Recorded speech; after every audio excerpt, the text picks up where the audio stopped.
Hello everyone and welcome to your NARSA weekly update for the week commencing Monday the 2nd of December 2024. It's Gary here again and I hope you're sitting down for this. This is kind of weird. We had two important victories this past week. One brilliant and another very, solid and efficient. I'll get to that when I get to the game segment.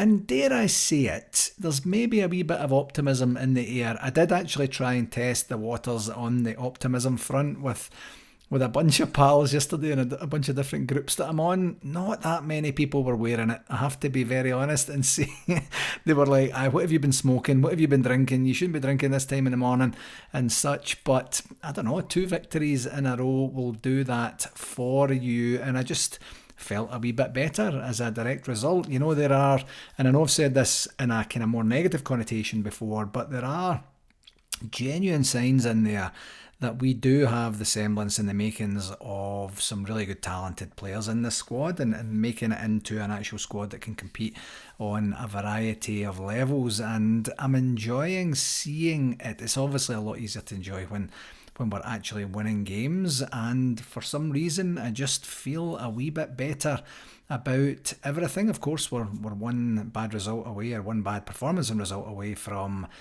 disaster and from a situation where we're all on a downer again. But for now, I'm very happy and willing to take the positives from this past 7 days and just enjoy it and kind of be grateful that I am a Rangers fan, as if that was ever going to go away anyway. So on to the game segment. The first game was, of course, Thursday's spectacular 4-1 away win in Nice that I don't think anyone's seen coming. I certainly didn't anyway. I was looking forward to it. I was hoping to get a draw from that. If I don't even know if I said that last week or not, but that would have definitely taken that before the kickoff, and that absolutely keeps our Europa League knockout stages hopes well and truly alive. I don't know that it's absolutely mathematical in terms of impossibility to get to the knockout stages now. It feels like we're pretty much there. Probably not, with still 9 points to play for. I guess there's probably some connotations there that would suggest that we don't, but I mean, we're in the top 8 right now after 5 games. If someone had said that to us at the beginning of the season, or certainly through some of the turmoil when we were having really bad performances and results, I think we would have been kind of like, hey man, you're smoking crack. But for right now, we are genuinely well and truly alive, and it's great to see that. And with 3 games to go, 2 at home by the way, we are within automatic qualification for the last 16, and that's spectacular. Now, I know and appreciate that our next 2 games are against Tottenham and Manchester United. Tottenham at home, Manchester United away.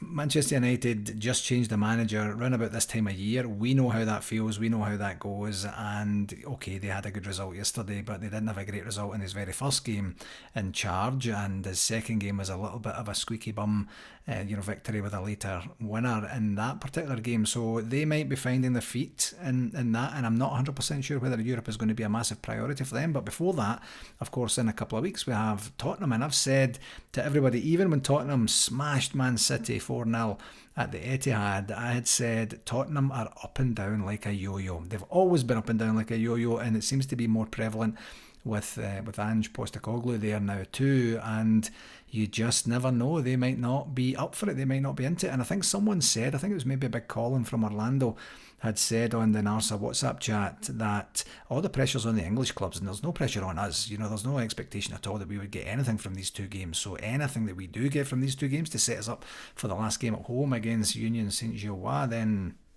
hey, this could be a real bright spot for us. And of course, it's more money that comes in for every point that we get.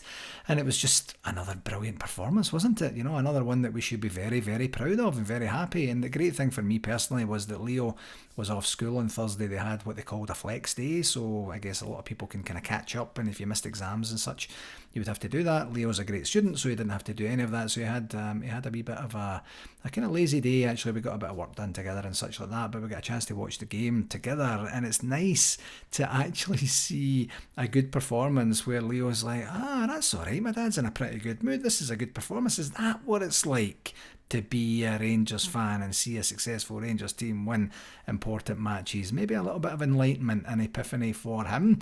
We're just quite sensational in Europe, aren't we? You know, and it came probably at the time is welcome relief for us after a real difficult domestic run, awkward, difficult, clunky domestic run. And we of course got the goals from Tierney, Diamandi, and then if you count before and after half time, a 9-minute brace from Hamza Igaman, and we should have scored more. I'll get to that part on the negatives. Oh dear.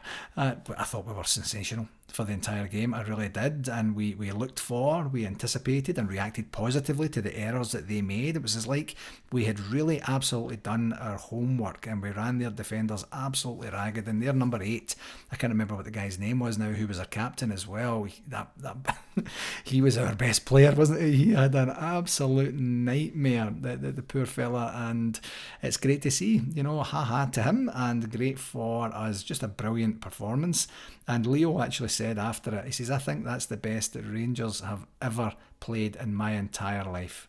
And it's difficult to disagree with that in terms of what he's actually watched, literally watched. When he goes to the games, he's playing Brawl Stars on his phone and stuff. If you don't know what that means, you're not missing out on anything. Trust me, and I promise you on that, folks.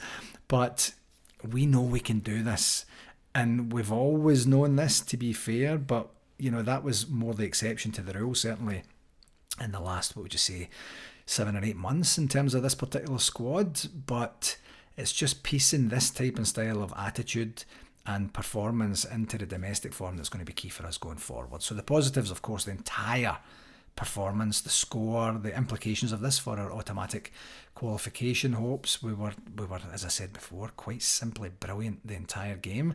The negatives, I was being greedy, and I have to say I was pretty disappointed when they scored. It was a brilliant goal. The guy scored the free kick, but I was really hoping, because at the time I was looking at the live table, and at the time Tottenham were winning, so we were just outside the top 8. There's just something good to see about the top 8. It doesn't mean anything right now with 3 games to go, but it's a sign, and it's a signal that we're sending out to the other teams that we're playing to say these guys are no mugs. We're going to have to really show up, put in a good performance to get anything from these guys, and that's great for us because it gets them thinking more about us than us thinking about them. Not to say that we wouldn't do our due diligence and our practice and stuff like that as well.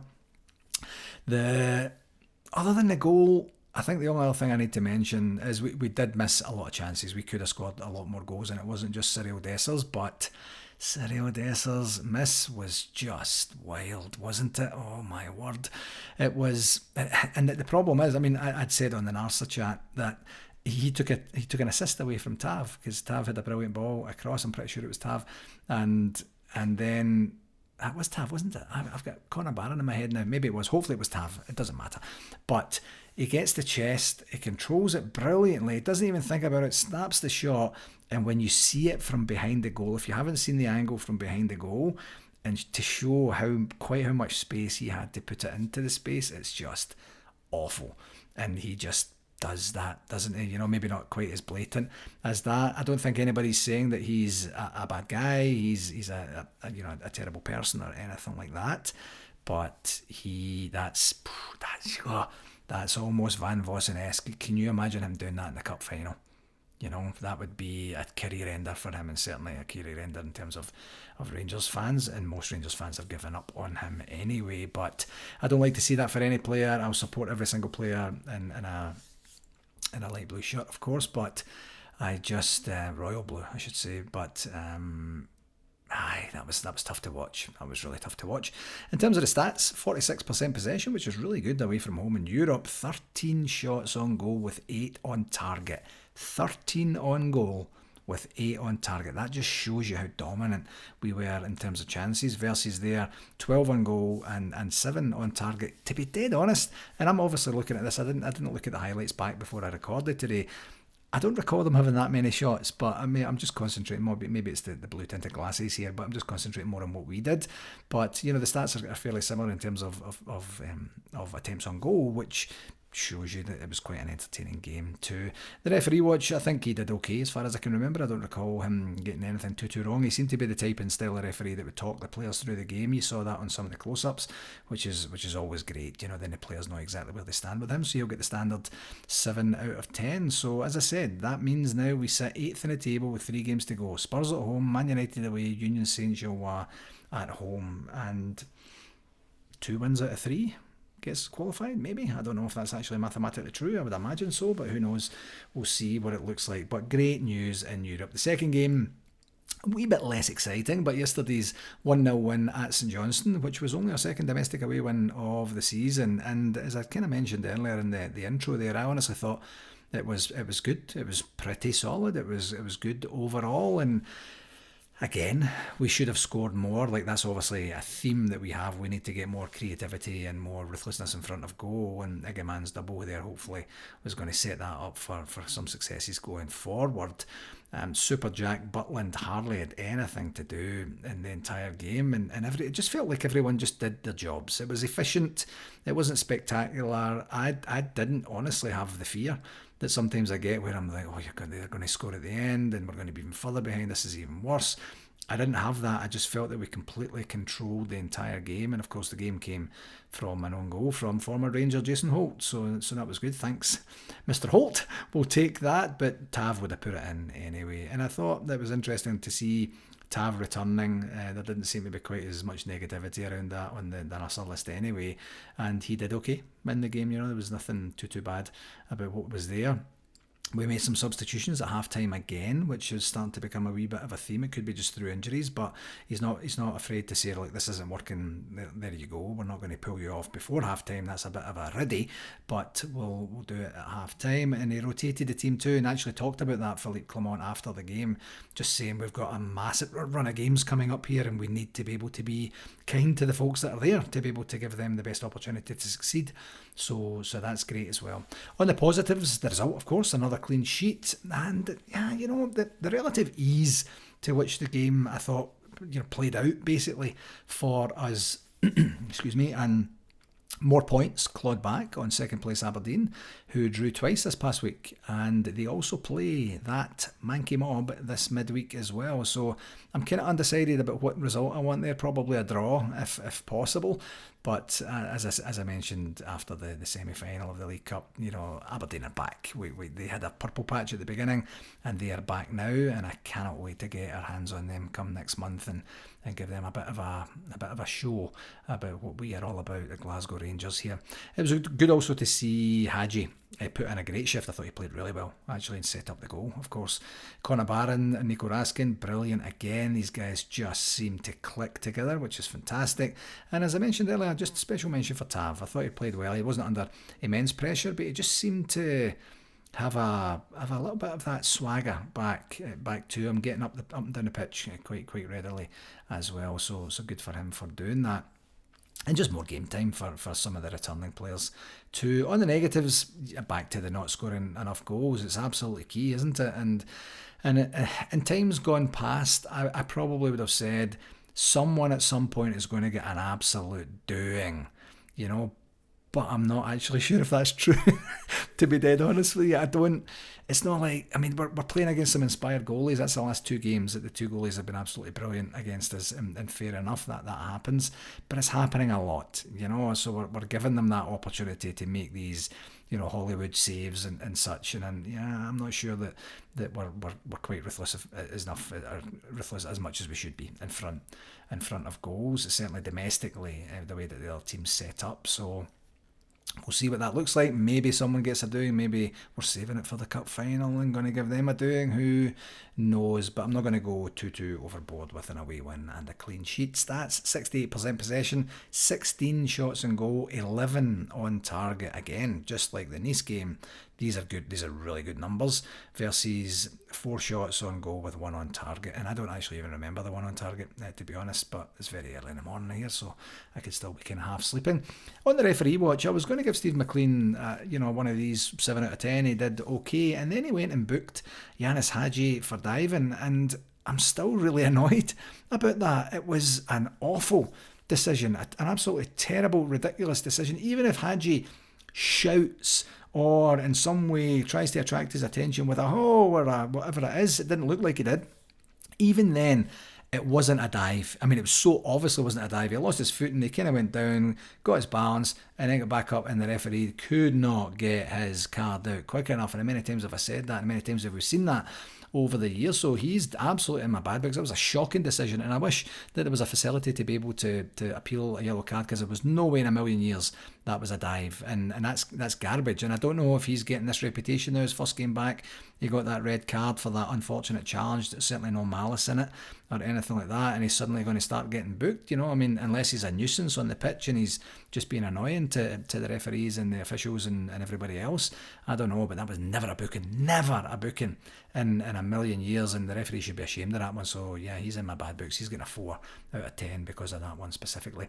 2 games this week, both in the league, and the first one is at home to Kilmarnock. We owe them one since they beat us last time after we came back from the international break. So that's on Wednesday the 4th of December, 2:45pm Eastern Standard Time, 7:45 in the UK.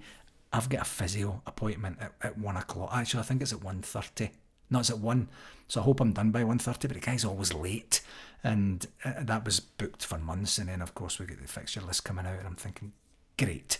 So I'm going to go. I'm going to watch the game as much as I can in the car and in the waiting room and such, and then hopefully I don't miss too much, and see what the results of my latest scan were. But as I say, we're getting to hopefully get a wee bit of revenge on Kilmarnock. And then we've got Ross County away on Sunday the 8th of December, another early one, 7am Eastern Standard Time. That's noon in the UK. And you'll remember that Ross County started the skid for us last year. I thought we were on for a treble, quite honestly, which would have been remarkable with that squad that we had, and we just went at this bizarre performance and result against Ross County, their first ever victory against us, and let's not make a repeat of that this weekend. Let's just go out and do exactly what we did against St Johnstone there and get more goals this time, and then we'll just move away from that with hopefully no injuries and a wee bit more to look forward to as we go forward.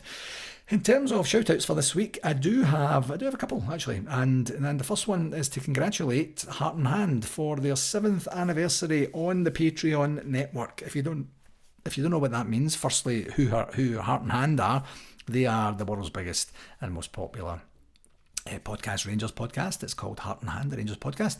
And if you don't know what Patreon is, it's a paid subscription service, so you can subscribe to a variety of tiers of their offerings. I listen to the daily update every single day and try my best to listen to some of the other shows. It's kind of difficult with my schedule and such, and not driving quite as much now. But David and the whole team over there do an absolutely brilliant job. And 7th anniversary, 7 years in any business is incredible work. So congratulations to David and the entire team over there.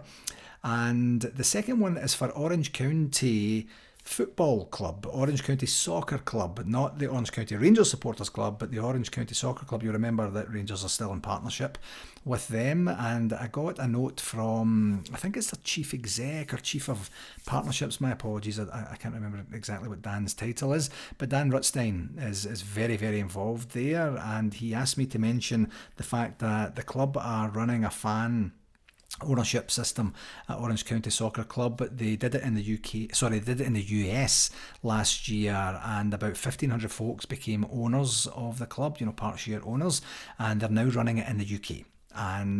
And you might have seen, if you're on social media, you might have seen Stuart Hay from The Journey Back just partnered with Orange County Soccer Club last week. So what I'm going to do is I'm going to put a link to, if you're interested in this, if you're in the UK or if you're stateside as well, to get involved and become a part owner in this club. They're doing some fantastic things in the community, and if you follow their journey in terms of the sponsors that they had and the sponsors that they have now and the community involvement and the success they've enjoyed on the pitch and the structure that they have, it's nothing short of absolutely remarkable. It really is. You know what? I should actually get the guys on my own business podcast just to see how they did it at some point, but they're doing fantastic work, and Dan is absolutely at the core of everything they're doing there. So as I say, I'll put the link there, and you can see whether that's something that you're interested in, and then take it from there. The women's team didn't play on the weekend. That's my notes from last week. The women's team were on international duty, which is coming up on the on the Gers guy. Look at me. Look at this. The women's team took a wee bit of a breather this past weekend. Just a reminder, on the Narco Curry weekend, which, that's coming up. That has to be just about a couple of months, just over a couple of months away now. Jeez. and that's on the Valentine's weekend, Thursday the 13th to Sunday the 16th of February. Thursday, meeting up at the Scots Corner pub, brewery tour and a hockey game on the Friday, maybe a Rangers game on the Saturday or the Sunday, depending if it gets moved or not, and then the curry on the Saturday, and then a farewell event at the Scots Corner on the Sunday. On the convention update, I can confirm that it's now 191 days and 27 weeks until we do what we're going to do in Kissimmee in Florida. We've been talking lots and lots and lots internally within the NARSA executive about the convention and upping our marketing efforts and such like that, and I have promised for a while that you'll see a bit more structure around that. I have been absolutely slammed this last wee while, so that's why you haven't seen quite as much as I would hope to have gotten out there, but we'll get that organised over the next wee while. You'll hopefully still have seen plenty of advertising over at Ibrox in terms of Edmiston House, in terms of the kiosks, in terms of the museum. Brian Campbell was there with his kids last week, as I'd mentioned last week, in terms of them doing the mascots at the Dundee United game. And on the back of the point of sales, in the museum, on the big screens and such, we've got a really big presence there. So hopefully that manifests itself into people being interested in who we are and what we're doing. And I am absolutely delighted to tell you, I've been asking for convention stories for that has to be 6 months, maybe 7, something like that. I got one in the very early stages from Victoria Searle, and then a promise from my sister, which completely fell flat and nothing ever happened. Thanks very much for nothing, Debbie. And I finally got a chance. Lorraine came back from Portugal, invigorated, and has given me 2. Now, I said on the NARSA chat yesterday I was going to read out 2. I'm actually only going to read out one of the 2, because I don't want to blow my load too early and then have 2 this week and then none for the next 6 months. So hopefully this in some way is inspiration. And I'm going to go in reverse order, because she gave me 2. One was from the Bahamas in 2012 and the second one was from San Francisco in 2013. I personally didn't go to the Bahamas. I couldn't afford it at the time, and I was in San Francisco. So I'm going to start with the San Francisco one, and it's entitled The Pier 39 Wipeout. Lorraine, and I'll paraphrase as much as I can here. Lorraine arrived with Terry Zellis and Claire Dougal, I think it is, earlier in the week, and were checked in at the hotel, which wasn't the host hotel yet. That happens quite a lot, where people just go to the host hotel for the kind of 3 days of the actual convention, and they went to do some sightseeing. They ended up at Pier 39, which is very famous, and if you know anything about San Francisco, and they were at Wipeout. So the Wipeout is not, well, it's the name of the venue and kind of part of the story. Let me just say that. And they were having large blue and red drinks to celebrate and commemorate the world famous Glasgow Rangers, of course. And they went to head back to the hotel, and for whatever reason, nothing to do with the red and blue drinks, obviously, they all went in different directions. How many times have you done that in your life when you're like, where did you go last night? I don't know, I was going to ask you the same question. Oh, I love it. So Lorraine says, I walked down the pier and assumed that I was headed in the right direction of the hotel. I then fell over a sidewalk face first, smack. Walked into the lobby, and the security guard tried to call the police as it looked like I might have been mugged. I went to the room, tried my key, and it wouldn't work. It turned out I was at the wrong hotel. I've done that as well, by the way. That's a different story for a different day. It wasn't a convention. So it turned out I was at the wrong hotel. The security guard put me in a taxi to the proper hotel. She's not sure who paid the taxi or how it got paid, and she spent the rest of the convention with a busted lip and a very loose tooth. On the Saturday, she went on an excursion to Alcatraz Island with many other bears, as well as Andy Little and Fraser Aird were there too. And later that day, back at the hotel, she had the absolute pleasure of a lifetime meeting with Ali McCoist, and she presented him with the London Rangers Supporters Club golf jacket. She couldn't even get a picture with Super Ali because of the way that her face looked. She went to the Sunday leaving do. It was absolutely amazing. As well as some segments on YouTube for visual embarrassment, and after which many of us walked to the Elephant and Castle. I was there that day as well, with about 20 of us doing the bouncy up and down the stairs, only to wake up on the Monday morning with no phone. No memories, no pictures, and what was definitely a fabulous unconvention convention. That's dynamite. That's the type and style of stuff that I want. Not that I'm promoting alcohol abuse or in any way laughing at Lorraine's misfortune. I'm very sorry about your face, very sorry about your tooth, very sorry you couldn't get the photograph, very sorry about your phone. But that's kind of what you get, and that's kind of funny at the same time. And do you know why it's so funny? And if anyone's laughing at this, the reason it's so funny is because it didn't happen to you. Isn't it? You know, and then when you get an opportunity to kind of share, like, good for you, Lorraine. Thank you very much for putting yourself out there. The 2012 one isn't quite as brutal on Lorraine's poor person as this one is, but it's still a laugh in and of itself. But this is brilliant, absolutely brilliant stuff. Great for being vulnerable. Thanks for telling as much as you know about the truth, and thanks for giving me a laugh. This is probably about the fourth time I've read this, and I get a laugh every single time. Absolutely brilliant. On to other business, and this is where it gets more boring.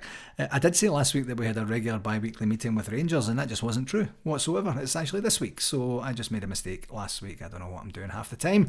On the communications section, the Gers guide was out very early this week, so today is the fourth round draw of the Scottish Cup. At the time of recording, I don't know who we got. Right now, it's actually just 10:01am here in Calgary, so I don't know what time that the draw is going to be made, and hopefully we get a decent draw in a home tie would be kind of good there. There's also on Rangers TV a big interview with Nigel Spackman, and the Ibrox Stadium series of 125 years continues on the Rangers channels as well. Tomorrow is the press conference for the Kilmarnock game, loan review, and there is I typically don't mention the B team or the under-18s team as much as possible, just to kind of keep the content succinct, but tomorrow is a quarter final in the SPFL Trust Trophy, where the Rangers B team are up against, you know, some of these semi-professional teams, you know, so they're playing Queen's Park tomorrow at the City Stadium, and that's a 7:45pm kick-off, so a big deal to get to quarter-final, so good luck to all the boys there. On Wednesday there's a Hamza Egaman interview, and we also play, of course, Killie that night, and then there's a Women's International review there. Nothing happening too much on Thursday. Then on Friday is the Ross County press conference, and then there's another big interview with, I believe it's his birthday as well, Gordon Jury, later this week, so there you go. And then on Saturday there's an interview with the Rangers women's team's Tessel Medag in terms of the Scottish Cup preview, and on Sunday the women's team are playing West Dyke in the Scottish Cup third round, where Rangers are hoping to retain the trophy, and that's a kick-off at 3pm at Lossendale, and of course Rangers are away to Ross County before that happens, and that's at 7am Eastern Standard Time. A couple of bigger parts of news from the Rangers website this week that I wanted to talk about. And firstly, and I'm not 100% sure actually what happened, I didn't get a whole bunch of information about this other than just what I've seen on the website, but this was about the fan treatment from the Nice game last week, and I'll just read this out here. Rangers FC is deeply concerned over several unacceptable incidents in Nice last night where our supporter safety was jeopardised. For some weeks now, the club has been engaged with UEFA, the Football Supporters Europe, and the local French authorities, with intelligence suggesting this match had potential to be problematic based on the experiences of other visiting clubs.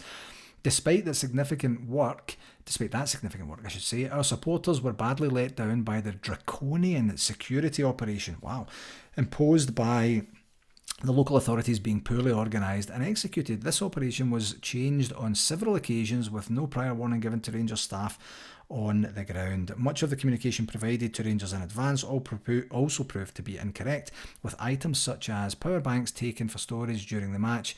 The heavy-handed tactics used by the local police force were also unwarranted and caused serious distress for many of our supporters. This is kind of weird on a variety of things. I don't typically hear about that sort of stuff in France, and it could be that Rangers just haven't played in France that often. That might be it, but it's usually other countries that you hear that in France. I don't really put, you know, bad policing and you know, genuine distaste for visiting guests for the French. So that's maybe just my complete ignorance, and I could just be kind of talking out a hole in the side of my head here. But the other interesting thing is the stadium was absolutely empty. It was like it was almost, actually Leo said, this is like one of the games that we would watch during COVID when the stadiums were empty, because it was that quiet. I mean, in the Rangers end it was packed, of course, and you've seen that at the end of the game when the management team and the players went over to just kind of congratulate and thank the fans.